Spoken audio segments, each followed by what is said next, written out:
व्यक्त करावं।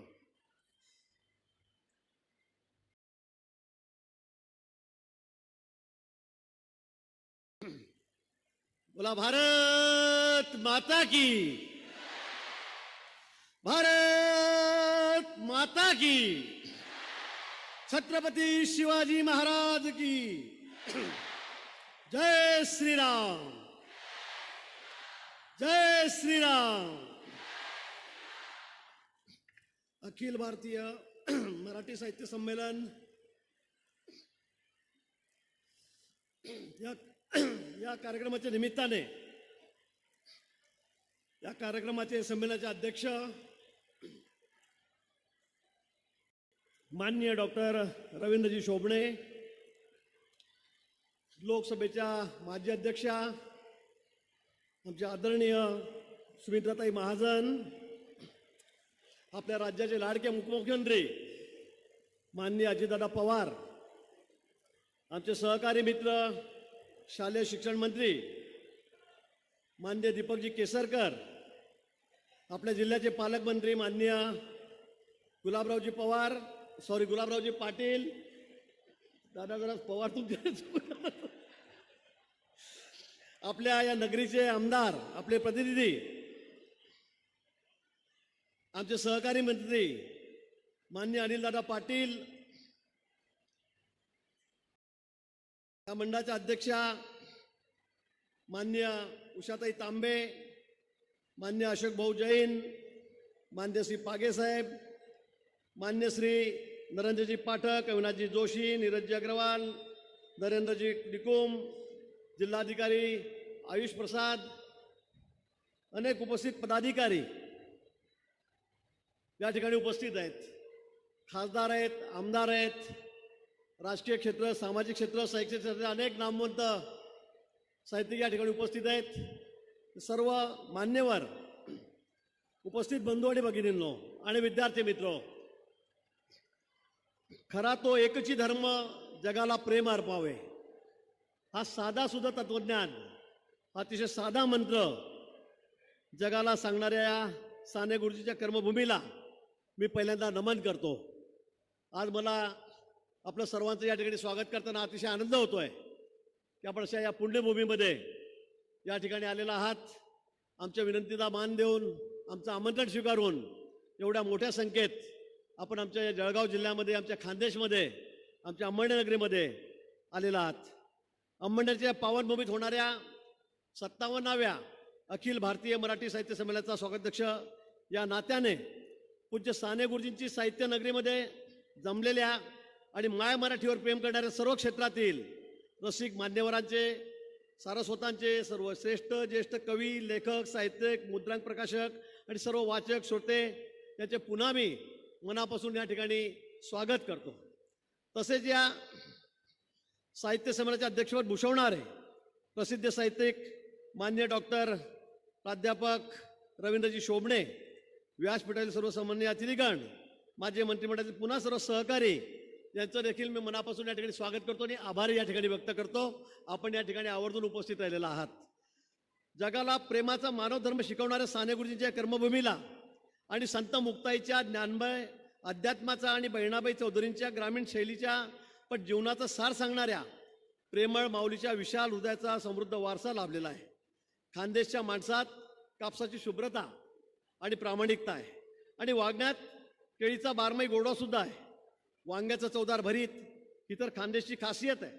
साहित्य समृद्धीबरोबरच खाद्य संस्कृतीची वैशिष्ट्यपूर्ण व समृद्ध परंपरा खानदेशला या ठिकाणी लाभलेली आहे। शाळेत असताना वाचलेल्या व मनाला वेळ लावणाऱ्या, निसर्गाचा वेळ लावणाऱ्या बालकवींच्या कविता, आनंदी आनंदकडे, जिकडे तिकडे चोहीकडे अशी आनंदाची पेरणी करणाऱ्या, तसेच श्रावण मासी हर्ष मानसी हिरवळ दाटे चोहीकडे असो किंवा तरुण मनाला व महाराष्ट्राला वेळ लावणाऱ्या जांभूळ पिकलं झाडाखाली हे नादो मानोरांचं गीत म्हणजे मराठी मनाचा प्रेमळ आणि हळव्या हृदय कृतिशीलतेचा ठेवा होय। मनाचं वर्णन करणाऱ्या बहिणाबाई चौधरी आमच्या, त्यांचं मन वढाय वढाय जसं उभ्या पिकातलं ढोरं, मानोराच्या या कवितात किती हाकलता हाकले ना फिरून येई पिकावर, तसे संसाराचं यथार्थ वर्णन करणाऱ्या, अरे संसार संसार जसं तवा चुल्यावर, आधी हाताला चटका मग मिळते भागर, हे सांसारिक जीवनाचं वास्तव सांगणाऱ्या, तसेच निजवते भुक्या पोटी तिला रात म्हणू नये, अखडला दानासी हात त्याला हात दानासाठी हात त्याला हात म्हणू नये, अशी बहिणाबाईच्या कविता म्हणजे मराठी साहित्याचा अनमोल ठेवा आमच्याकडे या ठिकाणी आहे. शून्याचा शोध लावणारे भास्कराचार्य हे याच खानदेशाच्या भूमीतले आहेत, पाटणादेवीतले आहेत. बालकवी त्र्यंबक बापूजी ठोंबरे यांची जन्मभूमी देखील खानदेशाच आहे.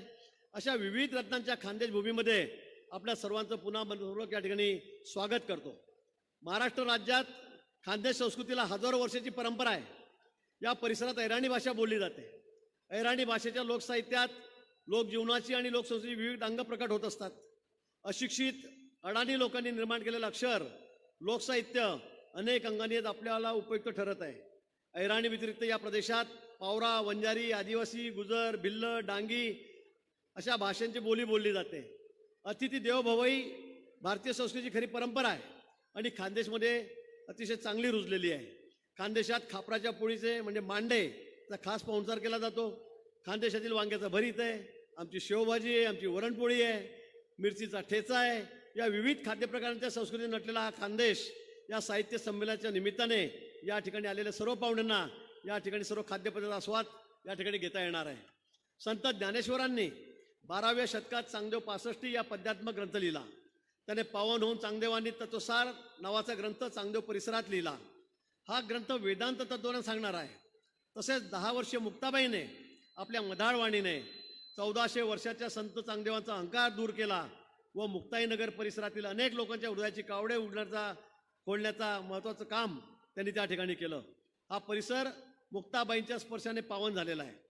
12 व 13व्या शतकानंतर महानुभाव पंथाच्या अनेक महात्म्यांनी महानुभाव पंथाचा प्रचार व प्रसार केला आहे. महानुभाव पंथाचे नारायणदास बहाळींचे हे बहाळ गावातलेच आहेत. हे 40गाव तालुक्यातले एक छोटंसं गाव आहे. अंमळनेर येथील कर्मभूमी असलेल्या साने गुरुजींच्या जीवनाला येथूनच कलाटणी मिळाली. प्रताप हायस्कूल ज्या परिसरामध्ये मी या ठिकाणी आमचा कार्यक्रम होतो आहे, या प्रताप हायस्कूलमध्ये 6 वर्ष शिक्षक म्हणून कार्य केल्यानंतर ते 1930 मध्ये स्वातंत्र्य लढ्यात दाखल झाले. अखेरपर्यंत स्वातंत्र्य लढ्यात राहिले. त्यांनी श्यामची आई घराघरात पोहोचवली. संस्कार साधना म्हणून मान्यता मिळालेली कादंबरी खानदेशाचे खरे वैभव आहे. खानदेशाविषयी ऋण व्यक्त करण्यासाठी पुढे साने गुरुजींनी खानदेश स्तोत्र लिहिले. तसेच पत्री हा काव्यसंग्रह व भारतीय संस्कृती हे पुस्तक लिहिले. हजारो खानदेशवासियांना आपल्या मधुर वाणीने मंत्रमुग्ध करणारे स्वातंत्र्य भक्त, कुटुंब वात्सल्य, सत्याग्रह, मानवता हेच मूल्यमापन करणारे लोकसेवक, लोकसाहित्यांचे अभ्यासक म्हणून साने गुरुजींची ओळख मराठी साहित्याला झालेली आहे. अशा या साहित्य संस्कृती व खाद्य संस्कृती नटलेल्या खानदेशच्या अंमळनेर या उद्योगभूमीमध्ये 57व्या साहित्य संमेलनानिमित्त मी आपल्या सर्वांचं स्वागताध्यक्ष म्हणून मनापासून या ठिकाणी पुन्हा स्वागत करतो. या साहित्य संमेलनाचा लाभ आपण सर्वांनी घ्यावा. विशेष करून आमचे विद्यार्थी या ठिकाणी आलेले आहेत. त्यांना साहित्याची गोडी व्हावी, मराठीची गोडी निर्माण व्हावी, त्यासाठी विशेष करून आपण आणि आमचा हा या ठिकाणी प्रयत्न आहे. आणि म्हणून या ठिकाणी आपल्या सर्वांना यशस्वी अधिवेशन करण्याच्या दृष्टीने मी आव्हानही या ठिकाणी आपले करतो. आमचं गाव छोटंसं आहे. अंमळनेर तसं काही मोठं शहर नाही. अनेक प्रतिनिधी राज्यभरातून या ठिकाणी आलेले आहेत. काही अडचणी असतील, गैरसोयी झाल्या असतील, तसा प्रयत्न आम्ही अतिशय चांगल्या पद्धतीने केला. गेल्या महिनाभरापासून 2 महिन्यापासून आमची टीम सर्व या ठिकाणी काम करते. आमचे बजरंग शेठ आहेत, नीरज भाऊ या ठिकाणी आहेत, आमच्या काही सहकारी जिल्ह्यातल्या अरविंद चौधरी आहे, अरविंद देशमुख आहे, त्यांची सर्व टीम आहे.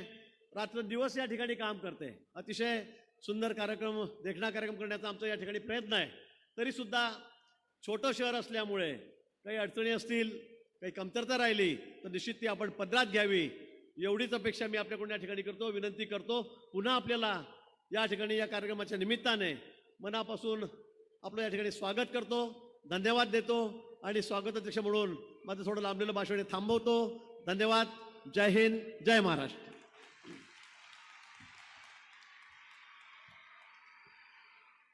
आपल्या आपुलकीच्या वक्तव्याबद्दल मनापासून धन्यवाद सर. आणि खरोखरच आज अंमळनगरी